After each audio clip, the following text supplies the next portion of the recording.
Olá, pessoal. Muito bom dia. Boa semana. Segunda-feira nós estamos aqui no nosso esquenta para a nossa jornada Nova Era das Consultorias Jurídicas, que vai ser a última do ano, hein? Você não pode perder. Imagina que você pode estudar agora em novembro e dezembro para começar o seu ano de 2023 já com uma nova postura na advocacia, com uma nova área de atuação e ter vários frutos decorrentes disso. Então você não pode perder. Nessa semana nós temos o nosso esquenta, 5 dias falando sobre direito preventivo, sobre consultoria jurídica, e na próxima semana, dia 7, 8 e 9, nós temos a nova era das jornadas das consultorias jurídicas, a última do ano. Você não pode perder para preparar um super 2023 para você, para sua família e para quem você gosta. Vamos falar um pouquinho de direito preventivo, então? Vamos falar um pouquinho sobre contencioso zero, postura e mentalidade do advogado.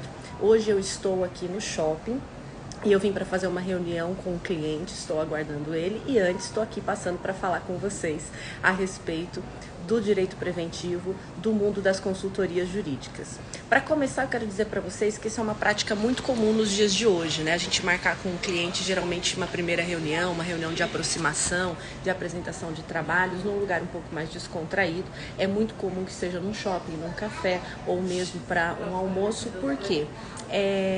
Embora a gente tenha escritório, no caso eu tenho um escritório físico, o que acontece é que é muito difícil para o empresário ficar saindo da empresa e se deslocando. Então é muito comum que a gente marque num local que seja mais próximo do empresário, porque fica bom para todo mundo. Então o que acontece? Geralmente eu verifico na região qual é o shopping mais próximo que nós temos ali e aí marco no shopping. Primeiro porque fazer na empresa, muitas vezes você vai tratar de assuntos com o empresário que não é legal tratar dentro da empresa. Mesmo que ele tenha uma sala dele e tudo mais, às vezes dá para ouvir ou passa gente, entra gente, interfere, e alguns assuntos também são assuntos bastante delicados de se tratar. Então você vai para um lugar neutro, que seja fácil para todo mundo, né? Que seja meio do caminho ou que seja próximo da empresa. Então geralmente eu dou opção de um shopping e aí você vai para um lugar mais tranquilo e faz essa primeira reunião de aproximação. Dica para vocês importante e para mostrar como hoje em dia você pode sim advogar sem ter um escritório físico, apresentar um trabalho de excelência, apresentar comprometimento e ter bons resultados para o seu cliente, certo? Fechando esse nosso parênteses, vamos lá falar um pouquinho sobre a mentalidade, a postura do advogado no zero contencioso, ou seja, no mundo das consultorias jurídicas. A consultoria jurídica, o direito preventivo, ele está basicamente ancorado em 3 pilares que eu costumo falar. O primeiro deles é a conformidade com a lei, ou seja, a adequação das práticas que a empresa possui com a lei. A função do direito preventivo é criar uma consciência coletiva acerca do direito das pessoas, do direito do empresário e da aplicação desse direito na prática. Então existem várias coisas que beneficiam tanto o empresário quanto o empregado e isso precisa ser respeitado. Então, primeira coisa que eu preciso fazer no direito preventivo é verificar a conformidade da aplicação da lei dentro da empresa. É por isso que o advogado do empresarial está dentro da empresa, para verificar como a lei está sendo aplicada. Você vai me dizer, Alessandra, mas tem um monte de empresário que não respeita a lei. Então eu só posso atuar com empresários que respeitem a lei, que obedeçam à legislação? É muito comum que os empresários não estejam de acordo com a legislação, mas a sua atuação lá é exatamente para equilibrar essa balança, para fazer uma aplicação possível da lei, onde haja benefícios para ambas as partes. Então, primeira coisa, adequação e conformidade jurídica. Só para vocês me dizerem, vocês estão me ouvindo bem? Eu estou com fone? Tá ouvindo direitinho? Quem tiver aí passando pela live, dá um ok para mim, por favor. Acho que sim, né? Estão me ouvindo bem? Muito bem, então vamos lá. Então a primeira coisa que eu tenho que dizer é que o primeiro pilar que nós temos no direito preventivo é a conformidade com a lei. Nós precisamos estar adequados com a lei. Obrigada, Natécia, obrigada, Thiago, Michele, tudo bem com vocês? Sejam bem-vindos. Segundo ponto do direito preventivo é negociação. Então, eu não consigo manter uma base de direito preventivo dentro de uma empresa se eu não negociar. Eu costumo dizer para os meus alunos que a base da nossa vida é a negociação. tudo na nossa vida se desenrola conforme se desenrolam os contratos. Eu sou contratualista nata, né? Então quem já teve aula comigo vai falar, a professora está puxando a sardinha para o seu lado, mas não é isso, eu vou explicar para vocês. Qual é o princípio básico dos contratos? Pacta sunt servanda. O contrato faz lei entre as partes. Então, tudo aquilo que eu acordo com alguém, tudo aquilo que eu contrato com alguém, eu devo cumprir exatamente da maneira que foi contratado. Essa é a regra básica dos contratos. Salvo se acontecer alguma coisa que mude substancialmente aquela situação. Aí eu tenho até a questão da possibilidade da teoria da imprevisão para rever o meu contrato. Mas, em regra, se as condições normais não se alterarem, boa tarde, Bruna, seja bem-vinda. Eu devo cumprir o contrato assim como ele foi acordado. Então, pacta sunt servanda, o contrato faz lei entre as partes. Nosso direito brasileiro aceita contratos, inclusive feitos de maneira verbal. Não é o indicado, porque dificulta a minha prova. Depois, se eu falar que eu falei uma coisa, a pessoa disser que não, que eu falei uma coisa diferente, eu vou ter um problema aí com relação à prova, vou ter que depender de testemunha, que também é algo muito delicado no direito. Então, o indicado é fazer contratos escritos. Mas, até mesmo o contrato na oralidade é permitido e é aceito na legislação brasileira. Significa dizer que se você combinou algo com alguém, seja o que for, você está obrigado a cumprir pela pacta sunt servanda, a lei dos contratos, a lei da negociação. Então, em casa, por exemplo, eu negocio com meu filho, mãe, eu quero brincar agora. Não, agora a gente não vai brincar porque a mamãe está trabalhando, mas depois que a mamãe acabar de trabalhar, a mamãe vai te levar ao parque. Isso é um contrato. As pessoas não entendem a natureza contratual, pensam que um contrato é só aquela coisa cheia de folhas que você tem que assinar, tem que reconhecer firma, tem que mandar não sei pra onde, tem que colocar assinatura digital, mas não é. Então, um simples combinado desses já é um contrato que foi feito na oralidade, um contrato que deve ser cumprido. No caso, ele não seria uma pessoa capaz para contratar, né? Mas vamos pela boa-fé, pela análise da boa-fé. Então, se eu contrato isso com ele, obviamente, eu preciso cumprir. Significa dizer que aquilo que você combinou com a sua mulher, com o seu marido, tudo tem que ser cumprido, tá? Porque tá tudo dentro do direito contratual. Então você negocia, vamos fazer assim agora e depois a gente faz outra coisa, ou então no final de semana vamos viajar para descansar, olha, vamos almoçar no shopping para fazer isso. Então isso é um acordo verbal e é um contrato também para o direito. Então já estou dando uma dica aí para todo mundo poder cobrar namorados, maridos, namoradas, né? Quando você combinar alguma coisa com alguém, você fala, não, então nós vamos viajar? Vamos viajar. Daí você diz assim para a pessoa, pacta sunt servanda, o contrato faz lei entre as partes. Eu estou de acordo, você está de acordo, nosso contrato está firmado. Fica aí uma dica para vocês, para depois você poder cobrar essa pessoa, né? Depois ela quer dar para trás, né? Fala, não, mas a gente não combinou, não, opa, a gente tem um contrato aqui, o contrato precisa ser honrado. Então, o contrato nada mais é do que a negociação. A base contratual é a base da negociação. Então, para você atuar com o direito preventivo, deve estar dando risada, não dá risada não, tá vendo? Namorar com advogado dá essas coisas, gente. Casar com advogado tem esses problemas. Olha lá, tirou da minha boca, já ia cobrar a viagem que meu marido está me devendo. Olha aí, tá vendo? Vocês façam isso. Fez a negociação, acabou a negociação, aperto de mão, pacta sunt servanda. O aperto de mão é o momento do consentimento do contrato. Houve o consentimento de ambas as partes com relação àquela negociação específica, acabou. Está obrigado a cumprir. Se não tem execução de contrato, tem execução de contrato de marido e mulher, negócio sério, né? O sofá precisa ser bem confortável para não dar problema.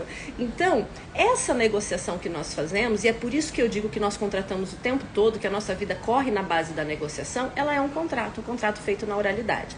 Então, eu estou falando dos 3 pilares com relação ao direito preventivo. O primeiro deles, conformidade com a lei. Segundo, negociação. Negociação que sempre vem contratação depois. Ainda que não esteja escrita, eu preciso negociar, eu preciso ter uma base de negociação forte e ter credibilidade, viu, gente? Quem não tem credibilidade não negocia. Na nossa sociedade, embora muitas pessoas digam assim, fulano não tem credibilidade, ciclano não tem credibilidade, para o mundo empresarial, quem não tem credibilidade tem um grande problema. Você negocia com alguém que não tem credibilidade? Se você combinar uma coisa com o teu namorado, ele não cumprir, a próxima vez você vai querer combinar de novo? Você vai dizer, não, você já não cumpriu uma vez, você já não cumpriu 2 vezes, você nunca cumpre cumpre o que você promete, e aí tá o grande problema da maioria dos relacionamentos, né? Hoje encaminhou para relacionamento, a nossa piada foi toda com relação ao relacionamento, né? Mas é a base da negociação. Da mesma maneira que você negocia com seus filhos e você precisa ter credibilidade, porque senão seu filho vai dizer, ah não, você só fala, mas você não cumpre. Você já falou que você ia me levar no parque da outra vez e não cumpriu. Se você perde a credibilidade, você não consegue negociar. Então, a base do direito empresarial é a credibilidade. Você precisa ter credibilidade porque nós trabalhamos em cima das negociações.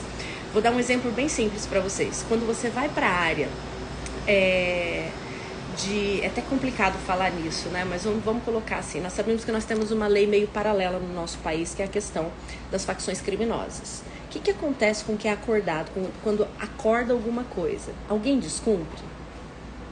Não. Embora seja um poder paralelo, o que é feito é cumprido. Por quê? Porque eles vivem de credibilidade. Até nessa área tem que ter crédito? Até nessa área tem que ter crédito. Então, dentro da empresa, para trabalhar com direito preventivo, eu preciso especificamente trabalhar com negociações. Não é só negociação com fornecedores, não. É negociação com os clientes internos também. Então, eu vou ter que negociar com o pessoal do RH, eu vou ter que negociar com o administrativo, eu vou ter que negociar com os contadores. Eu brinco que os contadores, né, é a pedra no meio do meu caminho, são os contadores. A gente sempre tem muito problema com o contador. A gente tem muito contador ruim no mercado, isso é um risco altíssimo para as empresas. Nós temos muitos contadores bons também, tá, gente? Não tô depreciando a classe de maneira nenhuma, mas um contador ruim pode causar prejuízos gigantescos para a empresa, então a gente tem que estar sempre de olho nisso. E aí eu preciso fazer essa base de negociação dentro da empresa. Primeiro eu começo negociando com o empresário, né, para eu entrar na empresa. E depois que eu entro na empresa, eu negocio com todos os clientes internos que a empresa tem. E também com os clientes externos. A pessoa que utiliza aquele produto, aquele serviço da empresa, eu estou negociando com ela constantemente. A pessoa fez uma reclamação no PROCON, a pessoa fez uma reclamação trabalhista, primeiro ponto, negociação. Por quê? Porque nós estamos atrás de um contencioso zero. Ah, Alessandra, mas eu tenho que fazer qualquer coisa para não ter contencioso? Não, você precisa fazer boas negociações. Você precisa encontrar bons pontos de equilíbrio. Gente, não pensem que a gente faz qualquer coisa para não ter contencioso. Não é verdade, tá? Primeiro a gente arruma a casa. Tendo a casa arrumada, a gente mostra para outra parte que o contencioso é prejudicial para todo mundo e que a gente consegue encontrar um ponto de equilíbrio anterior ao contencioso.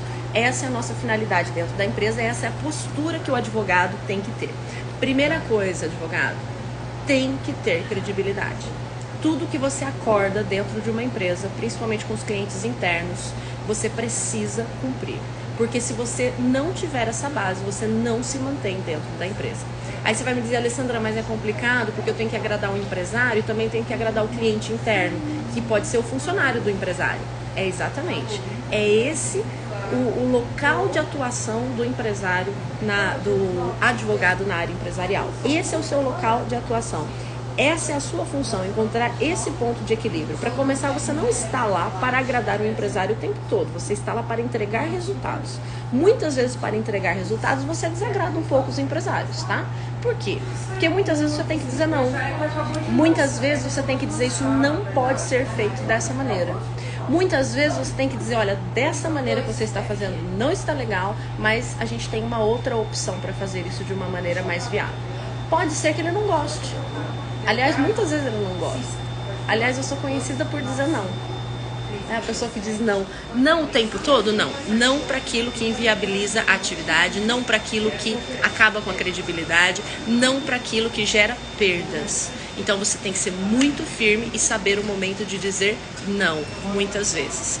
Então, primeira coisa, conformidade com a lei. Segunda coisa, negociação constante. E terceira coisa, trabalhar no ganha-ganha. Se tem uma coisa que o empresário precisa entender, é que ele só vai ganhar muito se ele estiver trabalhando no ganha-ganha, tá? A época da escravidão já acabou. Alessandra, mas eu conheço um monte de empresário que não entende assim. Eu também conheço um monte de empresário que não entende assim. E essa é a sua função. Alessandra, você só está dando funções difíceis hoje. Nós trabalhamos e temos que ter um jogo de cintura gigantesco para levar toda essa situação. Tem empresário, sim, que acha que está na época da escravidão, que quer aproveitar tudo, não quer dar nada e quer ganhar sozinho. Esse empresário hoje está fadado ao fracasso, principalmente porque há uma grande transformação nas relações trabalhistas. Há uma grande transformação no próprio mundo empresarial. Hoje, aquilo que se potencializa é quando eu trabalho no ganha-ganha. Por isso que esse é um dos nossos lemas: zero contencioso, direito preventivo, zero contencioso, trabalhar no ganha-ganha. Esse é o principal lema que nós temos. Mas dá para todo mundo ganhar? Dá para todo mundo ganhar e sobra ainda. Com as transformações que nós tivemos no mundo empresarial, com a otimização da legislação trabalhista, com a questão da modificação das prestações de serviço e entrega de produtos que nós tivemos com o avanço da tecnologia, dá para todo mundo ganhar e sobra. Dá para a gente trabalhar no ganha-ganha tranquilamente e é isso que nós buscamos dentro das empresas. Então, essa mentalidade de época de escravidão precisa acabar. E a nossa função é importantíssima com relação a isso.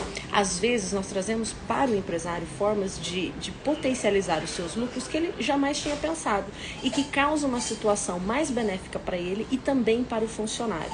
É isso que nós precisamos praticar dentro das empresas. Para isso, você precisa ter uma visão abrangente.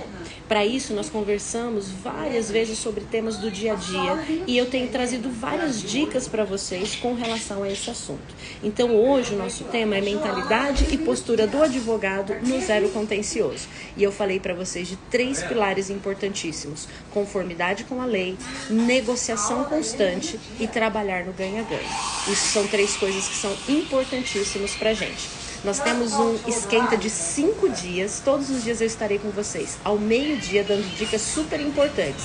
E esse esquenta é para a nossa jornada, a nova era das consultorias jurídicas, que será no dia 7, 8 e 9 de outubro. E eu espero por você, porque você não pode perder, essa é a última jornada do ano. Então você pode começar a fazer o seu curso de consultores do digital ainda no final desse ano, estudar novembro e dezembro e começar janeiro de 2023 com tudo, com uma nova visão sobre a advocacia, abrindo para um novo mercado e transformando a sua realidade na advocacia. E tendo 2 vantagens importantíssimas. Primeira delas é seus honorários caindo mensalmente e a segunda, liberdade geográfica para trabalhar de onde você quiser, certo?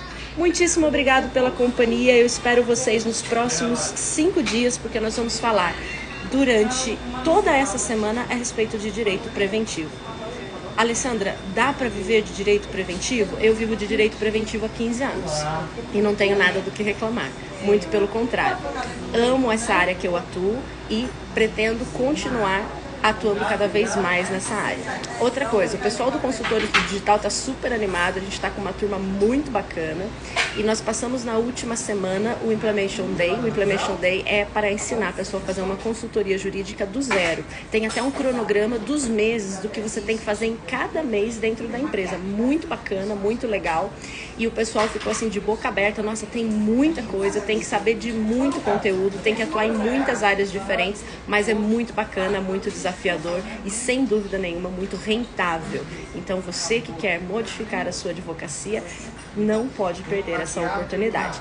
Fica comigo essa semana, todos os dias ao meio-dia nós estaremos falando a respeito desses assuntos e semana que vem nós estaremos na a nova era da jornada das consultorias jurídicas, dia 7, 8 e 9, às 20 horas. O evento é ao vivo e vai ter muita coisa bacana e vai ter alguns presentinhos para quem estiver com a gente lá ao vivo também.